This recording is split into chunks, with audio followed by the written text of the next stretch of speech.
Good morning student. आज की इस कक्षा में आपका स्वागत है। आज मैं इस वीडियो में आपके लिए लाई हूँ एनसीईआरटी हिंदी पाठ्य पुस्तक क्षितिज भाग 2 यानी क्लास 10 का लेसन नंबर फर्स्ट, जिसका नाम है बच्चों सूरदास के पद। तो आज हम इस वीडियो में पढ़ेंगे सूरदास के पद, जिसके कवि हैं भक्ति काल के कृष्ण भक्ति शाखा के सर्वोत्तम कवि श्री सूरदास जी हैं। इनकी कविता को पढ़ने से पहले बच्चों आइए थोड़ा इनके जीवन परिचय के विषय में जान लें, तब इसके बाद हम कविता को पढ़ते हैं और इसके कठिन कुछ शब्दों को समझते हैं और फिर अर्थ को समझते हैं। बच्चों,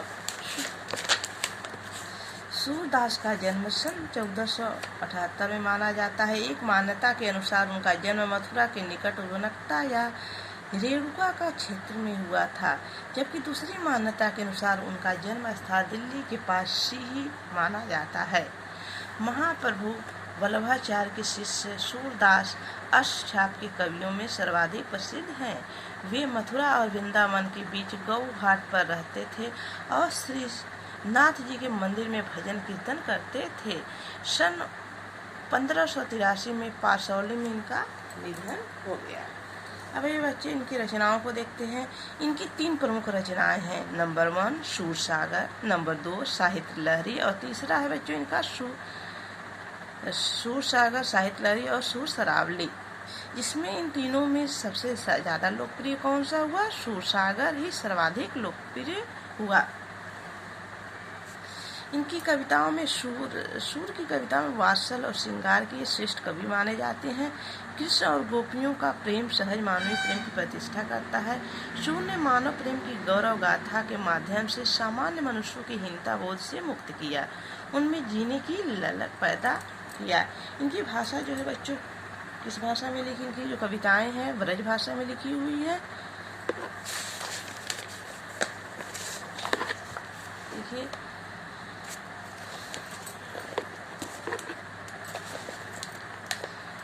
सूरसागर के भ्रमर गीत में 4 पद लिए गए हैं। इस कविता में जो सूरदास के पद हैं बच्चों, कृष्ण जब मथुरा चले जाते हैं और लौट के नहीं आते हैं तो अपने मथुरा जाने के बाद स्वयं न लौटकर उद्धव के जरिए गोपियों के पास संदेश भेजा है। उद्धव ने निर्गुण ब्रह्मा में युग का संदेश देकर गोपियों को विरह वेदना को शांत करने का प्रयास किया, लेकिन इससे गोपियों का प्रेम ज्ञान मार्ग के बजाय प्रेम मार्ग को पसंद नहीं करती थी। इस कारण उन्हें उद्धव का शुष्क संदेश पसंद नहीं आया।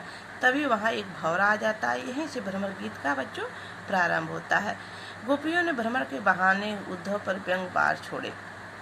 तो आइए इस कविता को हम पढ़ते हैं। देखिए, उद्धव तुम हो अति बड़ भागी, अपरस रहत स्नेह तगाते नाहिन मन अनुरागी। पुरैन पात रहत जल भीतर, तारस देह न दागी। ज्यों जल माह तेल की गागरी, बूद न ताको लागी। प्रीति नदी में पाँव न बोरियो, दृष्टि न रूप परागी।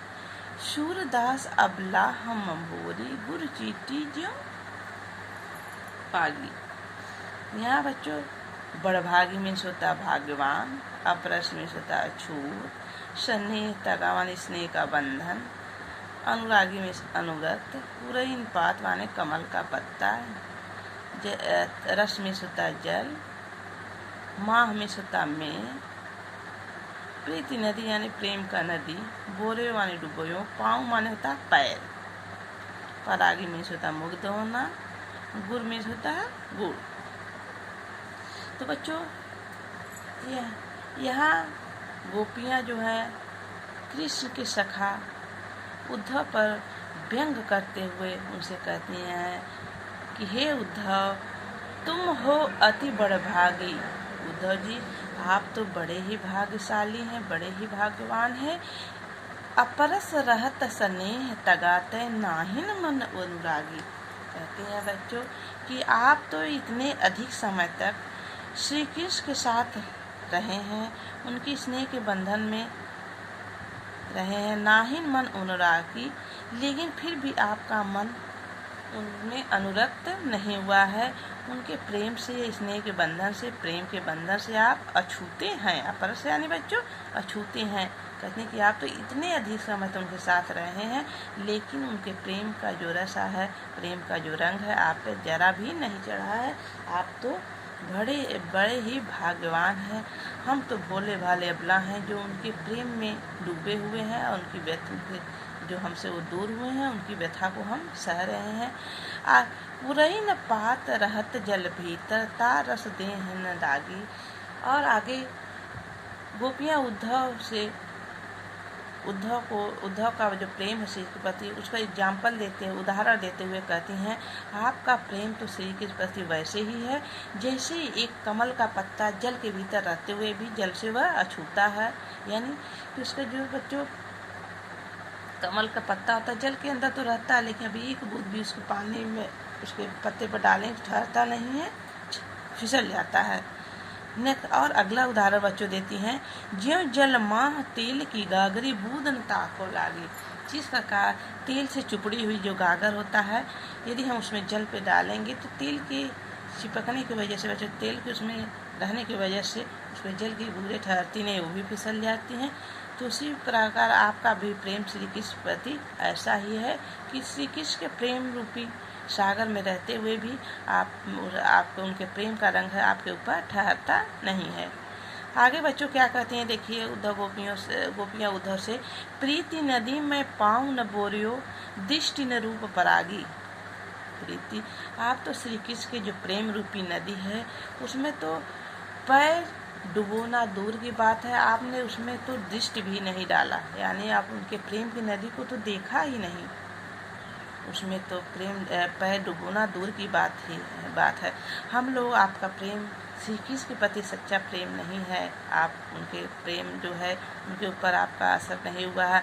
हमारा प्रेम तो श्री कृष्ण प्रति सच्चा प्रेम है, हमारा प्रेम तो श्री कृष्ण प्रति ऐसा है। जय देखिए बच्चों, सूरदास अबला हम बोरी गुड़ चाटी जो पागी। सूरदास जी कहते हैं बच्चों कि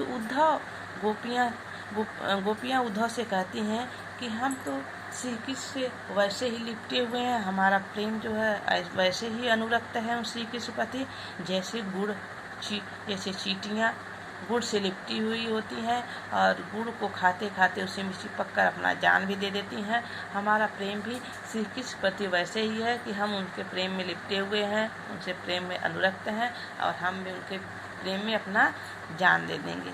नेक्स्ट कविता इसका पढ़ते हैं बच्चों।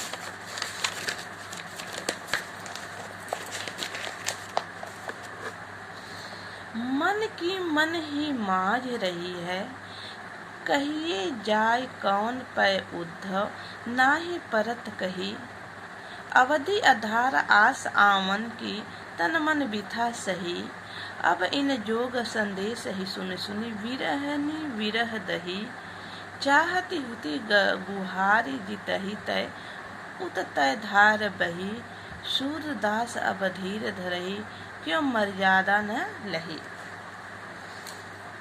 इस कविता में बच्चों उद्धव जो है, गोपियाँ जो है उद्धव से कहती हैं कि श्री कृष्ण जो है, हम तो श्री कृष्ण से बहुत अधिक प्रेम करते हैं और वह हमको छोड़कर मथुरा चले गए हैं। हमने सोचा था मथुरा जाने के बाद कुछ दिन बाद लौट के आएंगे तो हम अपने जो प्रेम उनकी और हमारे बीच जो दूरी है उसमें जो उस प्रेम में हम जो लोग दुख सह रहे हैं, आएंगे तो सब बात कहेंगे, लेकिन हमारी मन की बात तो माझ में सोता बच्चों अंदर ही रह गई है। कहिए उद्धव नहीं। अवधि में सोता बच्चों समय, आधार में सोता आधार, आवन में आगमन, बिथी माने व्यथा, हुती में थी, गुहारी में रक्षा के लिए पुकारना, जीतही माने जहाँ से, उत्तय माने वहाँ से, मर्यादा यानी प्रतिष्ठा, धीर में धरे। कहते हैं बच्चों मन ही मन की माज रही है। तो गोपियाँ उद्धव से कहते हैं बच्चों हमारे मन की तो बात मन में ही रह गई, अपने मन की बात हम किससे कहने जाए, कौन सुनने वाला है। आप तो हमको प्रेम की संदेश देने के बजाय जोग का संदेश लेकर आए हैं। आप तो कहिए जाए कौन पे उद्धव, ना ही परत कही। अपने इस मन की बात को हम किससे कहने जाए। मन ही माज, मन की बात तो मन में ही रह गई है। आप तो जोग का संदेश लेके आए हैं और इस मन की बात को हम किससे कहें। आप तो इस मन की बात के पात्र है ही नहीं, योग्य है ये सुनने के योग्य है ही नहीं। अमन आधार आस आवन की तन मन व्यथा सही।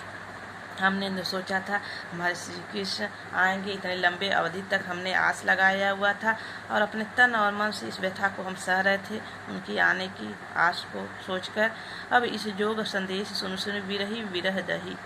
कहते हैं आपकी और आप तो इस और उन्होंने योग के संदेश को भिजवाकर हमारे विरहीन विरह दही, एक विरहीन की विरह व्यथा को उसके दुख को और भी बढ़ा दिया है।